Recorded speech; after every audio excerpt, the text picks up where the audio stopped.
Known political pundit and white conservative Ben Shapiro famously coined a phrase that we all know today as saying, facts don't care about your feelings.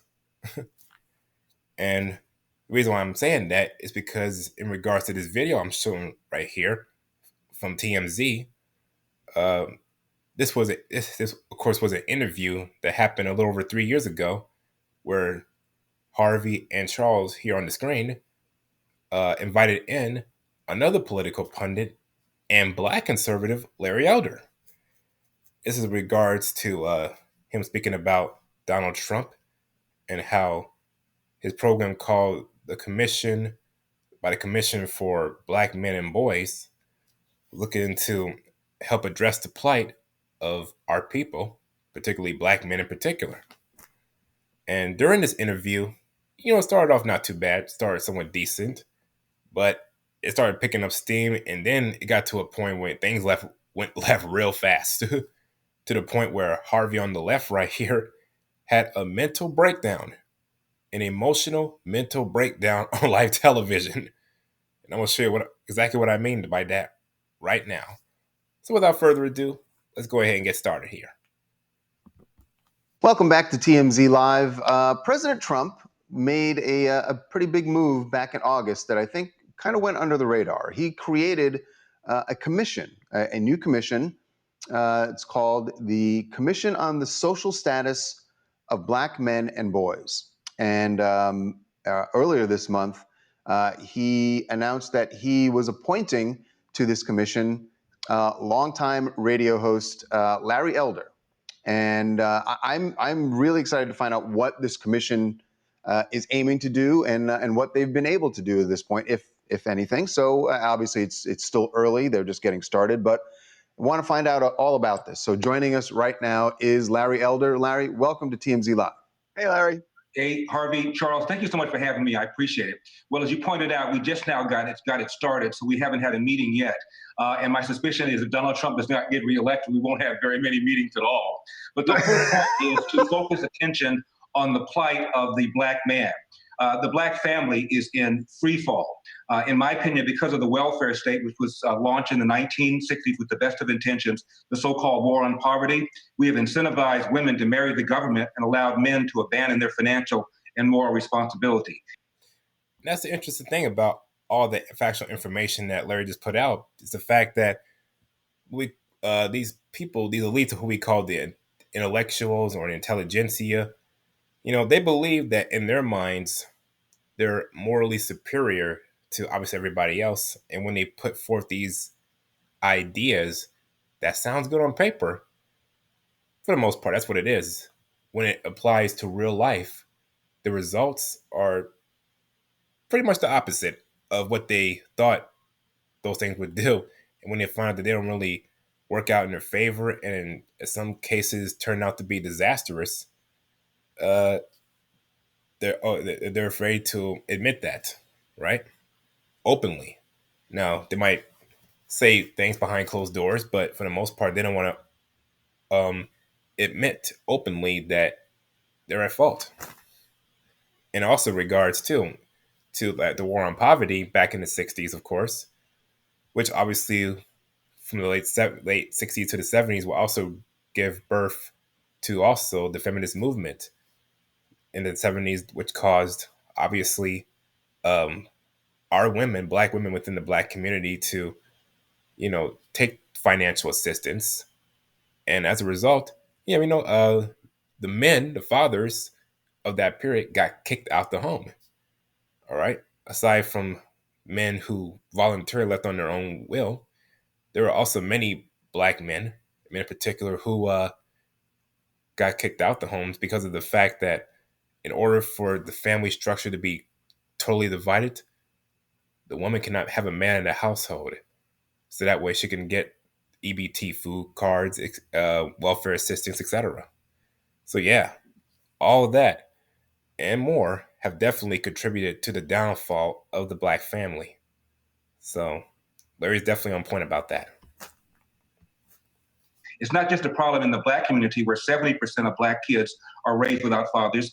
50% of Hispanic kids are raised without fathers. 25% of young Black men, by the way, living in the inner city have criminal records, either in jail, on parole, on probation. And it is clear that not having a father in the family has deeply, deeply hurt the Black community. And Donald Trump is one of the first Republicans to talk about it and to address it. At the same time, That's true. Yeah. You know, it's interesting too. How come Barack Obama, Joe Biden, Bill Clinton, or any other Democratic president on the other side ever addressed that? The Commission for Black Men and Black Boys. Right? And these are the very same people, you know, the ones who talk, you know, and the very ones who tell us, go out and vote, get your booty to the poll, and vote for us. Right? Those people. Goes to show you, man. That's one of the big problems is that we have too many quote unquote friends amongst us. And these are the very same Democrats who are controlling the inner cities, which obviously speaks to the shamble that's currently plaguing many of these cities, many of these households, and these communities. So there's definitely time for a change. And obviously, Democrats ain't going to change their protocol. Whereas on the Republican side, like you say here, Donald Trump addressed it. But more so, I believe in order for there to be change amongst our people from the political standpoint, I think it'd be best, again, like I said in the past, for us to form our own independent political party. That's what I believe. And with that, we might actually see some progress. Who knows? Donald Trump is touting that he feels has been better for African Americans than anybody except possibly Abraham Lincoln. Possibly. And he's trying to. Yeah, also the same Abraham Lincoln who stated himself that if he could, he would have blacks deported to Panama. All right, so we can't just ignore that particular point that he made. So just keep that in mind. To paint a fairly rosy picture of what it's like for Black people in America under his tutelage. So how do you square the two? This man is doing something about the economy before the coronavirus pandemic, historically low unemployment. The man has signed the First Step Act, which allowed something like 5,000 mostly Black men to have their sentences reconsidered and reduced an average of about 75 months. He's also spent more money on enterprise zones. He's put funding on HBCUs for the first time over a period of 10 years. No one's ever done that before. The president. Oh, that is true. Yes. Donald Trump has contributed funds to HBCUs, and he has definitely have lowered many of the sentences for, like you say, 5,000 Black men amongst many Black men who were in prison, of course, things of that nature. And it's obvious, what's ironic is that many of these Black men, a whole generation's worth, who were locked up in prison for, if not outright violent crime, just somewhat petty crimes, misdemeanors, things like that.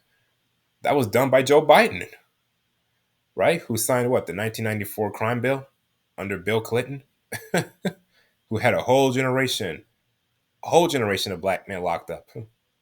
So, what are the odds? The president is also saying that there is no systemic racism in America. There is no systemic racism in policing. And There isn't. Okay.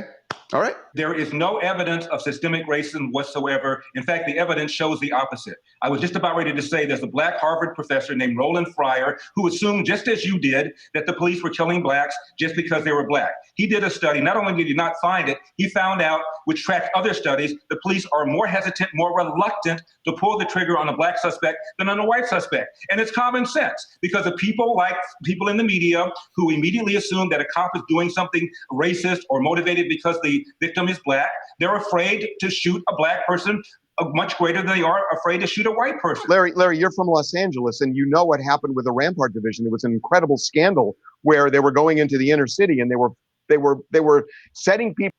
You know, it's interesting too. With all that, yeah. Not only is it where you have you have those who identify as quote unquote black, who the cops are afraid to shoot because they might appear as being racist.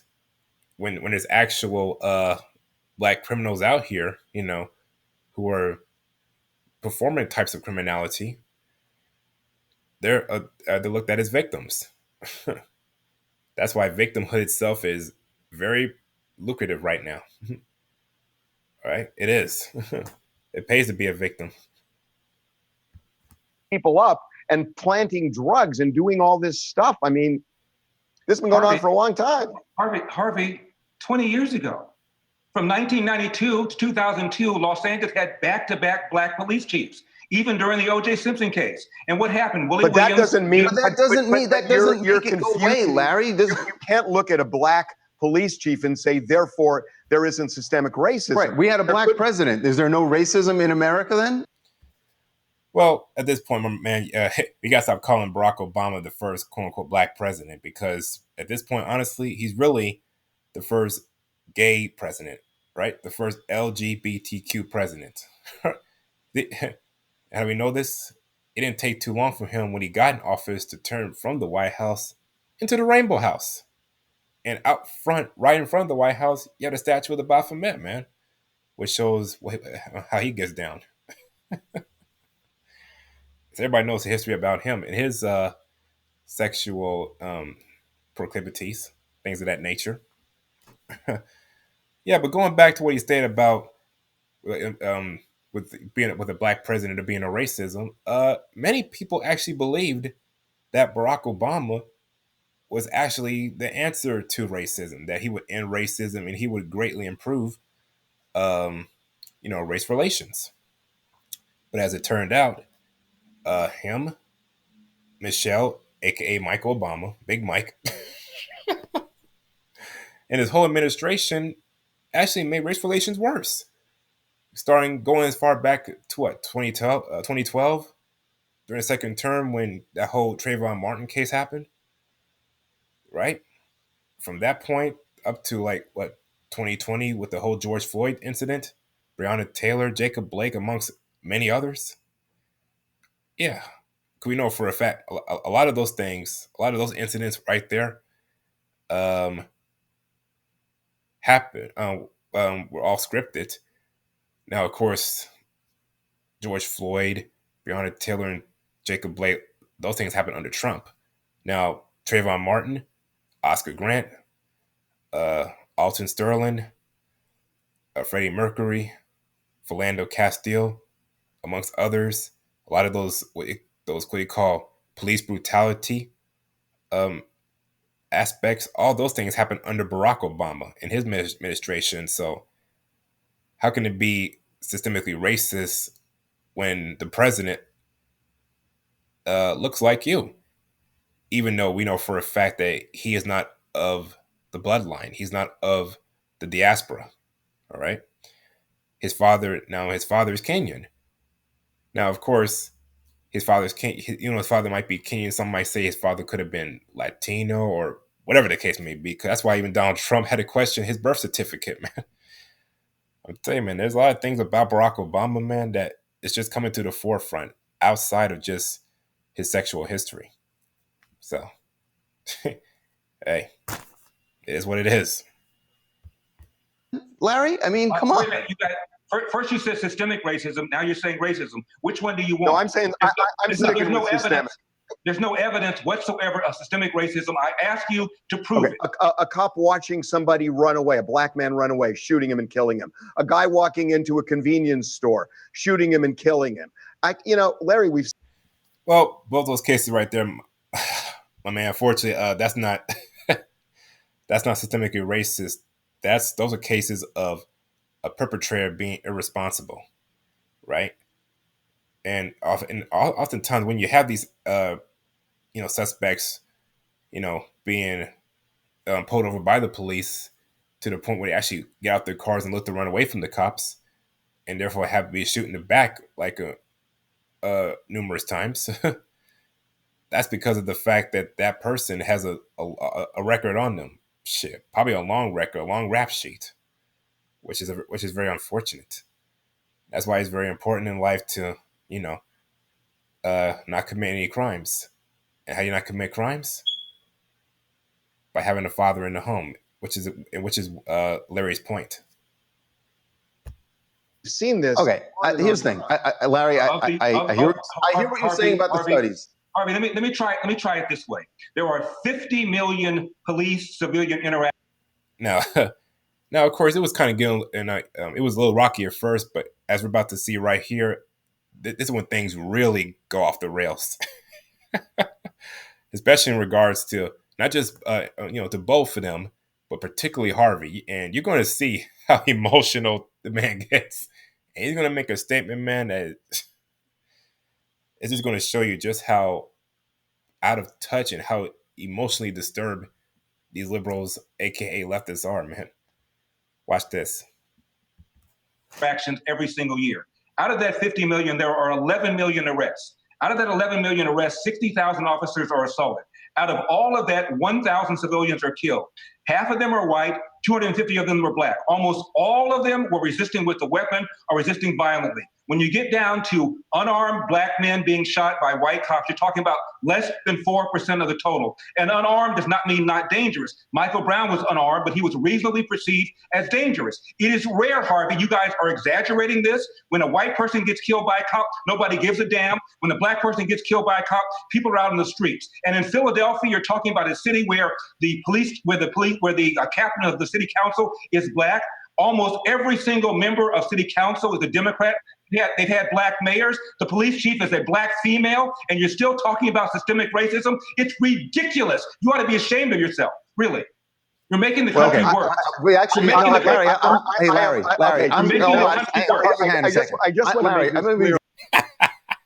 You see this? You see how? You see Larry putting out facts and statistics left and right to the point he got both these two stuttering, man. Oh boy, I don't know what made them, what caused them to want to invite someone like a Larry Elder on their show, a man who's known for being fast talking, for putting out statistics here and there and everywhere without blinking an eye. And you thought that you would actually hold your own against him? I don't know what made them want to do this, other than maybe just having a segment for their show to give them ratings, or whatever reason they did it. But it's kind of hilarious right here, man. Now, again, watch. Now, both of them were reacting, but watch what Harvey does. Check this. Watch right here. Very clear about something. Hold on, Charles. I sleep just fine at night, and maybe you do too, and that's fine. So we're going to disagree on this. Maybe you should be. Maybe you should be, Larry, because there is a The facts are on problem. my side. There is a problem in this The facts are not on your and side, you are gentlemen. relying on statistics, and you are not looking at humanity, It's called Larry. facts. It's called facts. It's You hear what he said? He just said, he said, you're relying on statistics and you're not relying on humanity. He's saying what that translates to is my feelings should trump your facts. This is how I'm feeling, and this is how you're supposed to feel, black man. Now I'm pretty sure, I don't know, but maybe somewhere in his mind, I'm pretty sure Harvey was in his mind calling him a nigger, or in his native tongue, a Schwartz. I'm telling you, man, this is how these liberals, aka leftists, operate. This is why in the past I did 2 videos titled "The White Liberal Is Not Your Friend." All right, and one of the reasons we just saw right here, when it's obvious when it comes to liberal blacks or democratic blacks, right? Black Democrats, it's easy for white liberals to,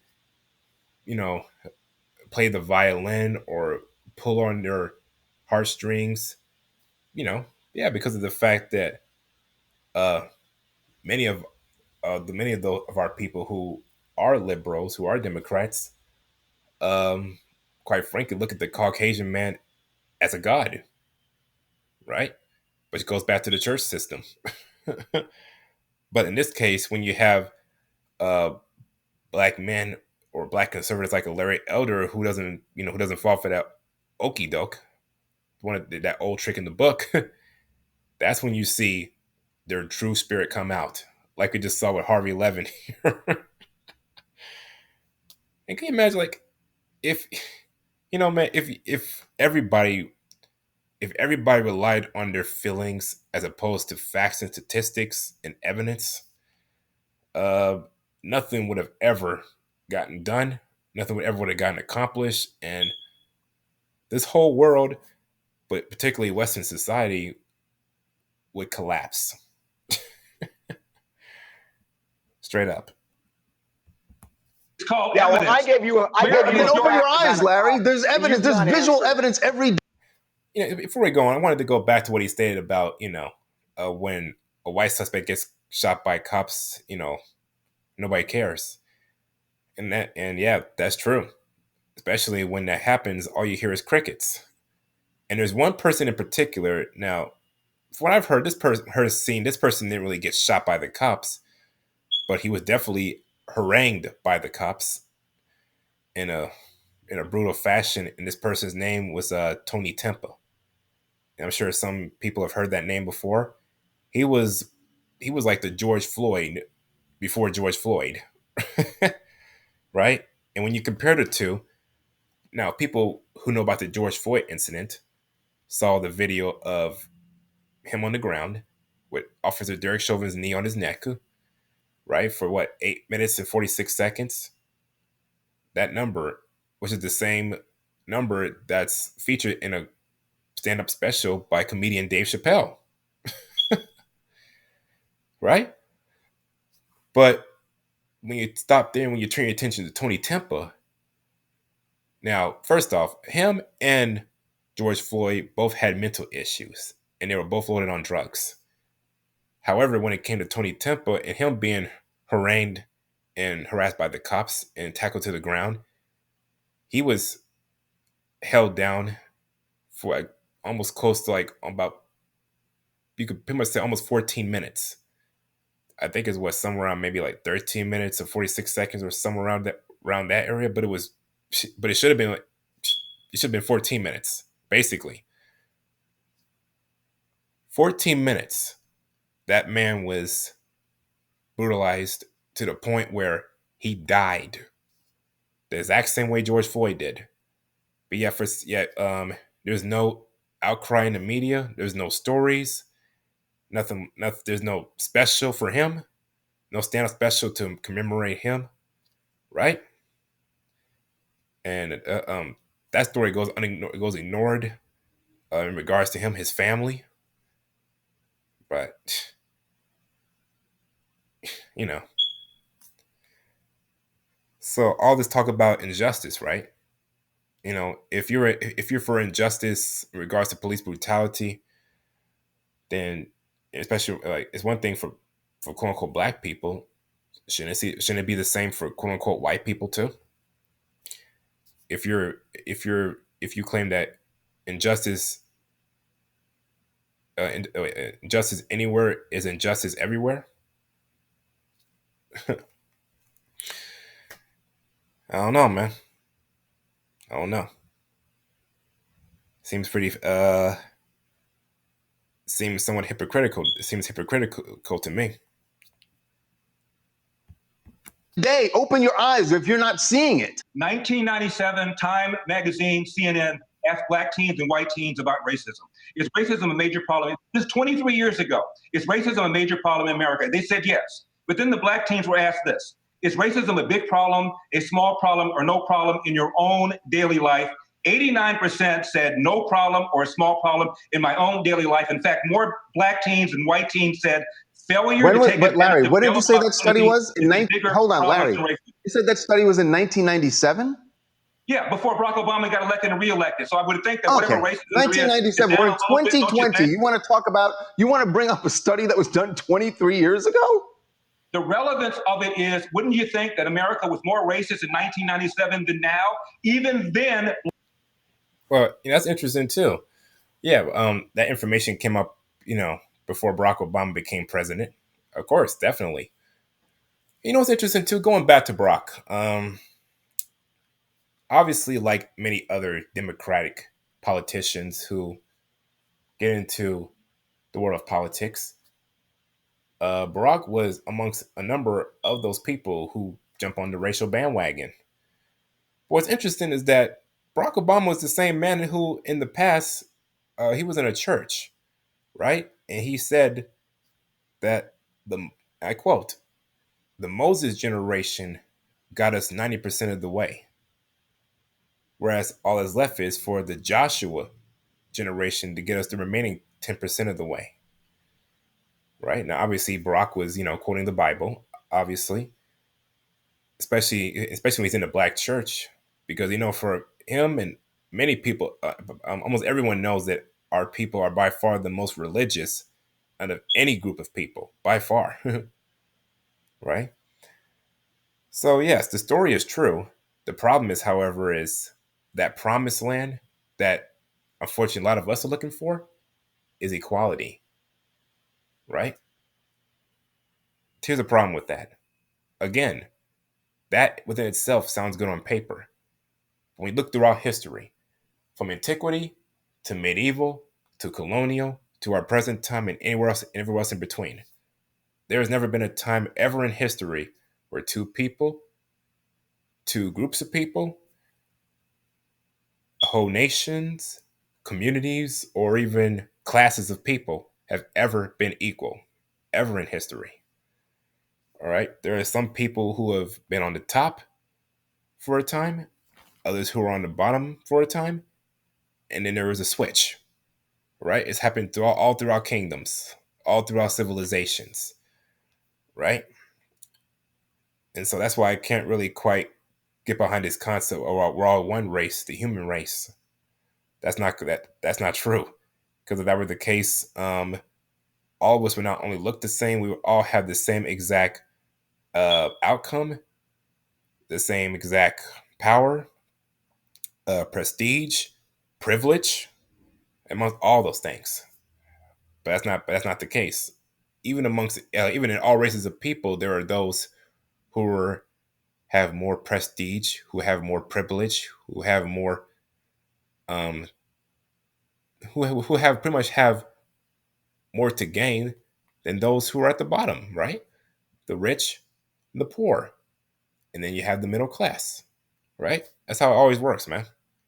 And it's still and even to this day.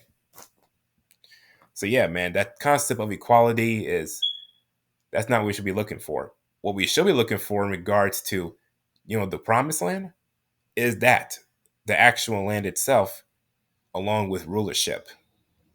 All right. That's what our people should be looking for. Not trying to be equal to everybody else, as good as that sounds. Because that within itself it's a carrot in the sky, right? A pipe dream. That's why I can't also quite get behind this concept of globalism. Yeah, bring everybody together, but yet the black man is still at the very bottom. To that I say, no thank you. If I'd rather be alone by myself, where I know where I stand, instead of being amongst other demographics of people who who have it better than me, and who are just using me and using our people, using our plight, using our movement as a springboard to catapult their agendas, their their agendas, their um and their movements, their agendas, their movements, and also alternative lifestyles. It's gotta keep it real here. All those things. That's what, and that's why we have a history as a people of continuously being pimped and pawned out. And at some point, we have to ask ourselves, when is that going to end? When are we going to stand on our own 2 feet and say, you know what? It's about time we start focusing on ourselves and one another and putting ourselves first instead of last. And let everybody else worry about them. And we worry about us. When's that going to happen? Black kids. No, actually, no. I think it's wouldn't. more racist now than it was in '97. Because I Why, think why people is have. it you guys are so intent on proving a country? Exactly. Yeah. it was more it was more racist back in 1997 the same way it was more racist in the 60s, going back to the 50s, hell, even going back as far as the 20s. But with each generation, things look it gets better, right? And that's Larry's point. You know, yes, with yes, there's still going to be certain aspects of racism or even racialism swirling around it, right? But yeah, but again, but with each generation, um, things should be getting better as opposed to it, you know, getting worse instead of it going back to that time period, right? When our forefathers couldn't even walk on the sidewalk. When there was a Caucasian men or Caucasian people, period, who were walking on the sidewalk, we had to put our heads down. No, no, we shouldn't go back to that. We should again move forward. You know, yeah, it's like yeah, hell, even Kanye West said it on TMZ, right? What, back in 2018 when he had that altercation with Van Lathan, he said, yeah, he was basically saying we can talk about the past, but not for too long, right? Because if you talk about the past for too long, what's going to happen is mentally, even spiritually, is like you're going to be stuck in that past, whereas everybody else is moving on, progressing, and making their lives better for them and their children, and then the next generation, so on and so forth. All right, so that's definitely the part of the that's part of the battle. Let me actually. I don't. Hold on. Larry, I want to say so intent on proving a country that has been so Larry, please. Larry, please. I'm going to tell you why I think it's more racist, and then I want to give you the final word. Okay? Thank you. I think it's more racist because of Donald Trump, because of the things he says, and he has given permission. Let me just make my point. You get the final word. He has given people permission to be racist. He has given people permission to be violent. He has talked about liberating states. He has talked about white supremacist groups standing by. He is. Yeah, we talked about Harvey. I mean, in regards to when he made that statement that there is bad on both sides during that whole aftermath of what happened in Charlottesville, when you had the white conservatives or white nationalists per se, more so, against white liberals, black liberals, the whole what they call pretty much the whole rainbow coalition, bro. Is that what you're talking about, man? You deliberately not using the proper pronunciation of Kamala Harris's name. He is doing a lot of. And that's one of the reasons why Donald Trump is a master troll. Damn, you're a comedian. I mean, I gotta tell you, if you never know, man. Hey, Trump could have been. Hey, Trump could have had his own comedy special, man.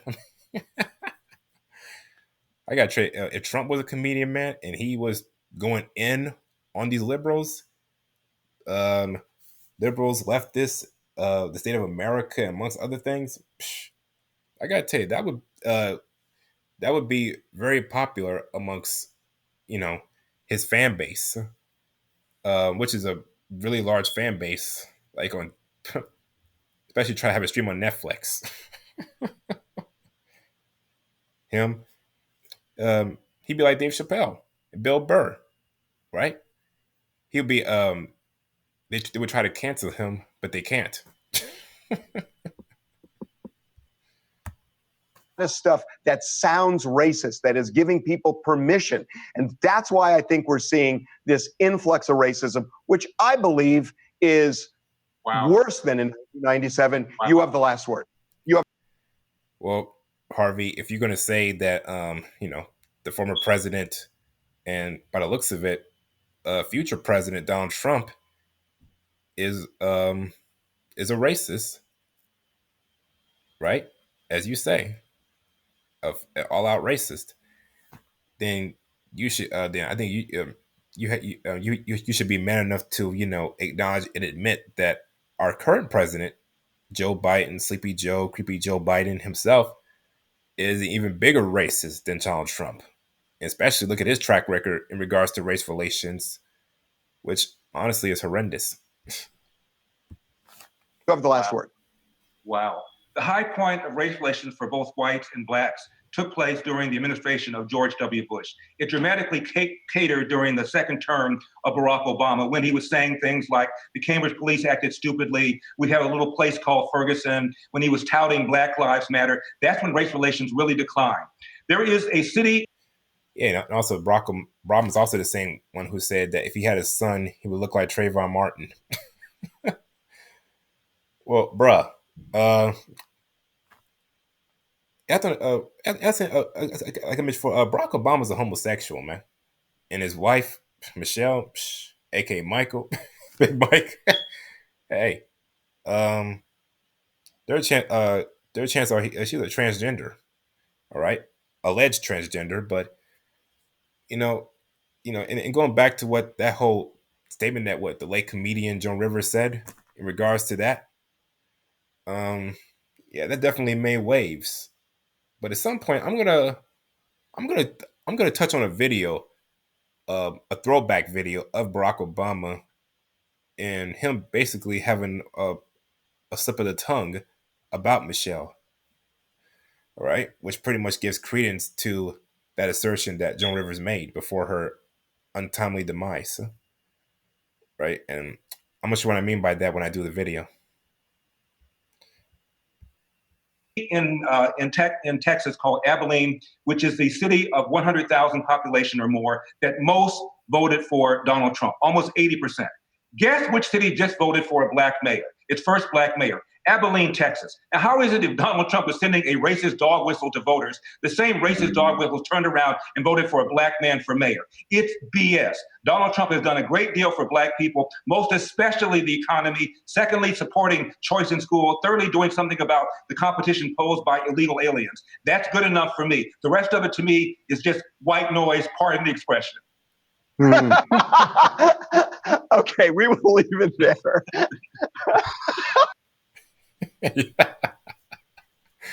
You see that? That right, with them, both of them laughing. That right there shows you that they got owned, right? Right? You got owned big time. And Larry basically just did a big. He did a slam dunk on both their asses, but especially Harvey's. That was good, Larry. That was Thank you. good. Much love, Larry, Harvey. thank you. All right. Thanks, Larry. You got it, guys. So that's it for that one right there. I just wanted to just cover that one, cover that little video there because, again, it's pretty much kind of playing into what I've said in the past again about the mindset of the white liberal and how again when their feelings are trumped by facts, statistics, and evidence, they lose it. They just do, man, because they're living in their own little fantasy world where they believe that everybody should think and operate like them, that being emotionally. And that's not the case, right? But then again, for the most part, even though they operate that way, 9 times out of 10, I don't even think they only believe the stuff they talk about half the time, man. All right, the purpose is to get you to believe it. All right, and this is especially regards to us, to the black community, but particularly the black man, because unfortunately, many black women have been bought hook, line, and sinker. Unfortunately, but for a number of black men, this is one of the reasons why they are leaving that Democratic Party in large numbers, and and that's a great thing.